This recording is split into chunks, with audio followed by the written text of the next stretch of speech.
appartiennent. Ils sont faibles, mais il est fort. Oui, Jésus m'aime. Oui, Jésus m'aime. Oui, Jésus m'aime. La Bible me le dit.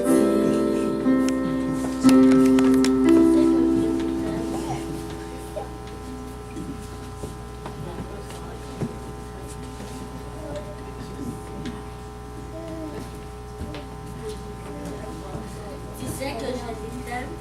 Tu sais que je t'aime. N'abandonnera jamais. Jésus m'aime, lui crucifié, pour que je sois à ses côtés. Il a lavé mes péchés et laisse entrer son enfant. Oui, Jésus m'aime. Oui, Jésus m'aime. Oui, Jésus m'aime. La Bible me le dit. Jésus m'aime, il m'aime encore. Et même si je suis faible et malade, depuis son trône là-haut, là viens me voir là où je gis. Oui, Jésus m'aime. Oui, Jésus m'aime. Oui, Jésus m'aime. La Bible me le dit. Oui, Jésus m'aime.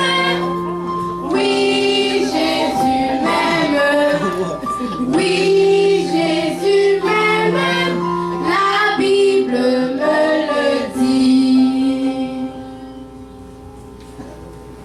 Oui, Jésus m'aime. Oui, Jésus m'aime. Oui, Jésus m'aime. La Bible me le dit. Alléluia. À 2:38 à 39, Pierre leur dit, repentez-vous et que chacun de vous soit baptisé au nom de Jésus-Christ, car pour le pardon de vos péchés, et vous recevrez le don du Saint-Esprit, car la promesse est pour vous, pour vos enfants, et pour tous ceux qui sont en loin, en aussi grand nombre que le Seigneur notre Dieu les appellera.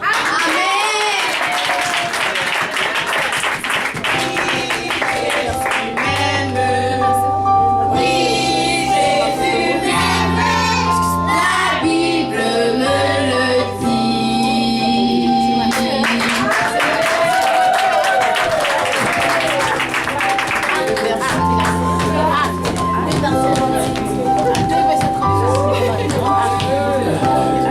Je ne sais pas pour vous, on dirait que j'étais rentré directement dans le programme. Chanter que Jésus. Waouh! Tout est bien coordonné, amen. Nous sommes dans la volonté de Dieu, amen. Les enfants viennent approuver cela encore une fois. Dieu nous aime, amen. Alléluia. Dieu nous aime. Et regarde encore et dit comment faire pour rencontrer cet amour. Elle le dit, repentez-vous et que chacun de vous soit baptisé au nom de Jésus pour le pardon de vos péchés.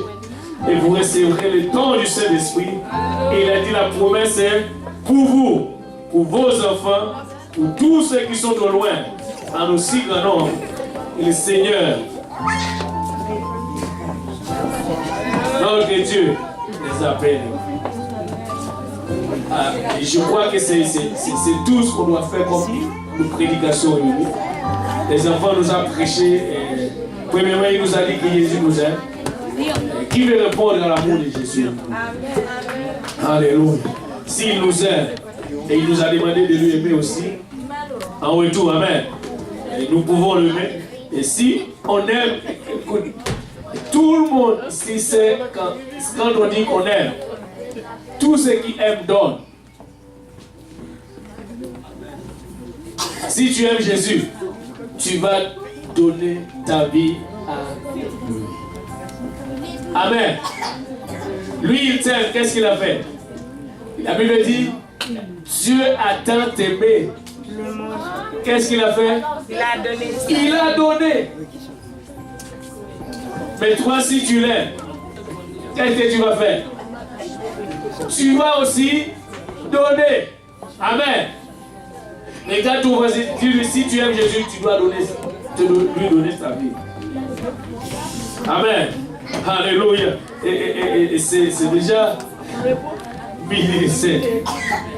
Et là, mais qu'est-ce que le pasteur va prêcher? Juste prendre 5 minutes.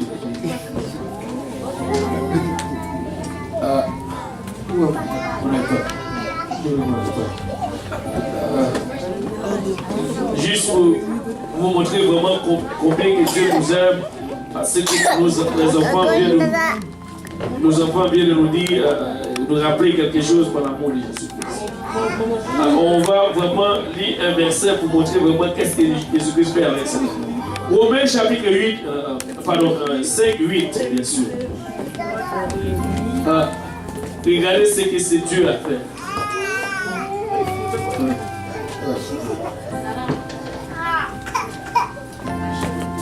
Et la Bible dit Dieu prouve son amour envers nous, en ce que lorsque nous étions encore des pécheurs, Christ est mort pour nous. En d'autres termes, dans Romains 3, 23. Romains 3, 23. La Bible dit une chose. Et nous sommes tous ici pécheurs et privés de la gloire de Dieu. D'ailleurs, il n'y a personne ici qui mérite de la gloire de Dieu. Mérite vraiment, parce que la Bible dit qu'à tous. Combien qui ont péché dans ce verset? Tous ont péché.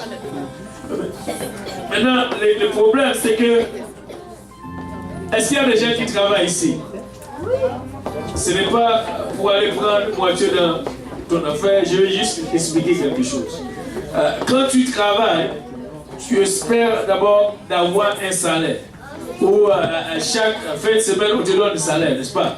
Et la Bible dit ici qu'à tous ont péché et sont privés de la gloire de Dieu. Mais Romains 6, 23 nous a montré d'abord ceux qui sont péchés d'abord. C'est quoi le salaire? C'est quoi le salaire? Il y a un salaire pour le péché. Regarde ce que la Bible dit. Car tous ont péché, enfin, tous ont péché, mais regarde quel salaire que nous méritons. Tu dis, mais est-ce que le péché donne le salaire? Bien sûr, il donne le salaire. Regarde, la Bible dit, tous ont péché, sont privés de la gloire de Dieu. Regarde quel salaire que nous méritons. En d'autres termes, il n'y a pas une personne en Seigneur qui ne mérite pas la mort. Wow! Parce que la mort, c'est le salaire du péché. Amen. La Bible dit tous ont péché. Et la Bible dit il y a aussi un salaire pour le pécheur. La Bible dit car le salaire du péché, c'est la mort. Mais il y a quelque chose aussi qui est gratuit.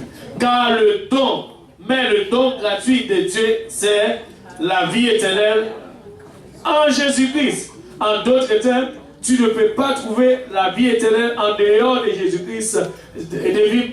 C'est lui qui est venu nous sauver, c'est lui qui nous a rachetés de nos péchés. Alors il vient aussi et nous offrir d'abord la vie éternelle. Regardez, non seulement, et par quoi il vient nous faire cela. Et nous allons regarder dans 1 Corinthiens chapitre 15, et ça c'est l'évangile. Il est venu d'abord, il a fait quelque chose, et il veut d'abord nous sauver par cela. Dans 1 Corinthiens chapitre 15, verset 1 à 3, la Bible dit, je vous appelle frère l'évangile. Alors il vient nous sauver par l'évangile, mais c'est juste un rappel. Frère l'évangile. Chronique Corinthien. Il m'a donné chronique. Alléluia. 1 Corinthiens chapitre 15, la Bible dit, je vous rappelle frère l'évangile que je vous ai annoncé.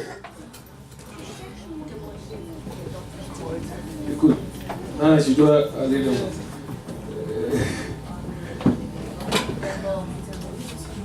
Voilà. Je vous rappelle, frère, l'évangile que je vous ai annoncé, et que vous avez reçu. Et s'il y a quelqu'un qui veut recevoir l'évangile aujourd'hui, alléluia, dans lequel vous avez persévéré et par lequel vous êtes sauvés, si vous le retenez tel que je vous l'ai annoncé, autrement, et quelqu'un dit autrement, vous aurez cru en vain. En d'autres termes, ici, tu peux croire et croire en vain. Et c'est terrible de croire et croire en vain. Il a dit, il y a un seul évangile d'abord. Et cet évangile, alléluia, c'est ce que nous sommes en train de prêcher. Il a dit, si vous le retenez, si vous le gardez, mais s'il y a un autre, en d'autres termes, tu ne vas pas me dire qu'il n'y a pas d'autres évangiles qui sont en train de prêcher. Il y a d'autres évangiles. Mais ici, la Bible dit, alléluia, par lesquels vous êtes sauvés si vous le retenez tel que je vous l'ai annoncé. Autrement, ça veut dire, si tu as reçu un autre évangile, même si vous croyez, vous allez croire en vain. Et c'est ce que la Bible dit. Et c'est quoi cet évangile alors? Je vous ai enseigné avant tout, comme je l'avais aussi reçu, que Christ est mort pour nos péchés. Alléluia. Selon les Écritures, il a été enseveli et qu'il est ressuscité le 3e jour, selon les Écritures. En d'autres termes, il y a la mort qui identifie notre repentance. Quand nous repentons, ça veut dire nous sommes en train d'identifier la mort de Jésus-Christ. Alléluia. Et c'est pourquoi la Bible dit, Pierre dit, repentez-vous. La repentance purifier d'abord la mort. Mais qu'est-ce que ça veut dire? Alors quand je viens ici, je lève mes mains. Et savez-vous, quand quelqu'un prête une âme à feu devant toi, qu'est-ce que tu vas faire? Tu dis quoi? Je m'abandonne. Et c'est comme ça, quand tu te répands, tu dis, je m'abandonne. Je me donne à toi. Et c'est pourquoi la Bible parlait de repentance. Alléluia. Après la repentance, maintenant, il a dit, il a été enseveli. Ensevelissement, maintenant, c'est cela stupéfie d'abord le baptême d'eau. Quand tu vas te faire baptiser dans Romains chapitre 6, 3 ou 4, la Bible dit, vous tous qui avez été baptisés, c'est dans sa mort, vous avez été ensevelis. D'abord, et c'est ce que la Bible dit.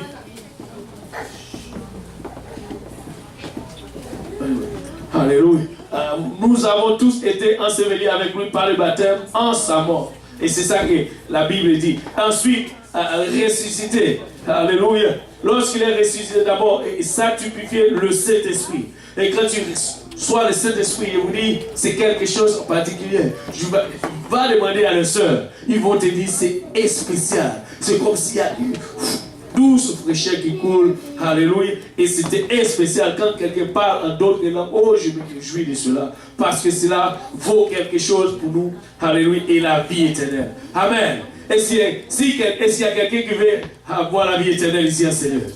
Alléluia. Et Dieu, il vient vraiment pour faire ce bon travail, ce grand travail dans nos vies. Alléluia. Comme le verset que nous avons lu tout à l'heure.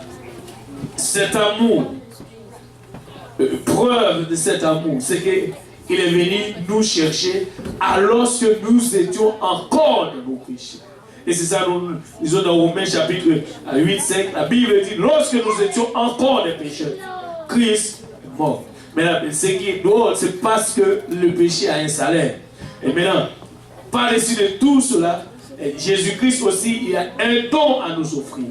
Et ce don qu'il nous a offert, c'est bien la vie éternelle. Et c'est pourquoi, si vous êtes ici, vous n'êtes pas encore baptisé au nom de Jésus-Christ, vous pouvez l'être aujourd'hui. Si vous n'êtes pas encore recevoir le Saint-Esprit, et c'est votre temps, c'est votre jour, alléluia, et Dieu est disponible pour toi aujourd'hui. Mais tu dis, prédicateur, on dirait chaque dimanche que je viens ici, tu ne fais que prêcher sur le baptême et le Saint-Esprit. Je vais te dire une chose, c'est ça le début de ta vie, de ta marche. Écoutez, tu ne peux pas recevoir le salut d'une autre façon. L'autre évangile qui sont en train de prêcher, de dire, crois au Seigneur Jésus-Christ, là où tu es d'ailleurs, ou bien accepter Jésus-Christ comme sauveur personnel. Et je vais te dire aujourd'hui, Jésus-Christ n'est pas un sauveur personnel, c'est un sauveur pour nous tous. Amen. Ce n'est pas personnel, c'est pour nous tous. Il y a quelqu'un qui rit, qui a déjà entendu cela. Ce n'est pas personnel, c'est pour nous tous. Amen. Quelque chose personnel, c'est celui-là que tu as acheté, que tu as payé par ton propre argent.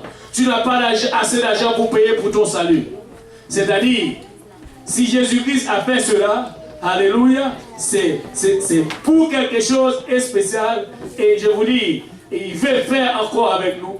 Il veut le faire pour nous. Mais nous devons être prêts pour aller recevoir cela. Amen. Alléluia. En nous levant tous ensemble aujourd'hui.